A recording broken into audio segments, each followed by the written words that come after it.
ധന്യനായ ദൈവത്തിൻ്റെ മഹത്വമുള്ള നാമം വാഴ്ത്തപ്പെടുമാറാകട്ടെ. യഹോവ നല്ലവനും നേരുള്ളവനും ആകുന്നു. അതുകൊണ്ട് അവൻ പാപികളെ നേർവഴി കാണിക്കുന്നു. സങ്കീർത്തനം 25:8.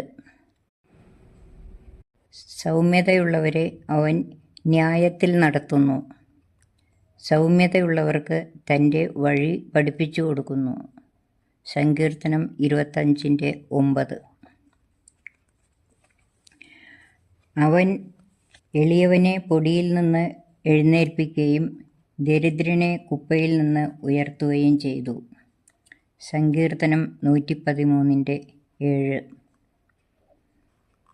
നിന്റെ പ്രാകാരങ്ങളിൽ കഴിക്കുന്ന ഒരു ദിവസം വേറെ 1000 ദിവസത്തേക്കാൾ ഉത്തമമല്ലോ.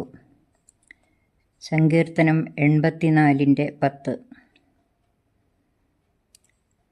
അവൻ നിന്റെ ജീവനെ നാശത്തിൽ നിന്നും വീണ്ടെടുക്കുന്നു. അവൻ ദയയും കരുണയും നിന്നെ അണിയിക്കുന്നു. സങ്കീർത്തനം 103:4. യഹോവ ഒരു ദോഷവും തട്ടാത്ത വണ്ണം നിന്നെ പരിപാലിക്കും. അവൻ നിന്റെ പ്രാണനെ പരിപാലിക്കും. സങ്കീർത്തനം 121:7. യഹോവ തന്നെ വിളിച്ചപേക്ഷിക്കുന്ന ഏവർക്കും, സത്യമായി തന്നെ വിളിച്ചപേക്ഷിക്കുന്ന ഏവർക്കും സമീപസ്ഥനാകുന്നു. സങ്കീർത്തനം 145:18. യഹോവ പരദേശികളെ പരിപാലിക്കുന്നു. അവൻ അനാഥനെയും വിധവയെയും സംരക്ഷണ ചെയ്യുന്നു. സങ്കീർത്തനം 146:9.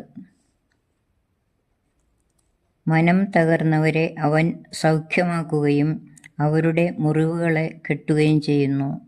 സങ്കീർത്തനം 147:3. എൻ്റെ പ്രാർത്ഥന തള്ളിക്കളയാതെയും തൻ്റെ ദയ എങ്കിൽ നിന്ന് എടുത്തു കളയാതെയും ഇരിക്കുന്ന ദൈവം വാഴ്ത്തപ്പെടുമാറാകട്ടെ. സങ്കീർത്തനം 66:20. ആമേൻ.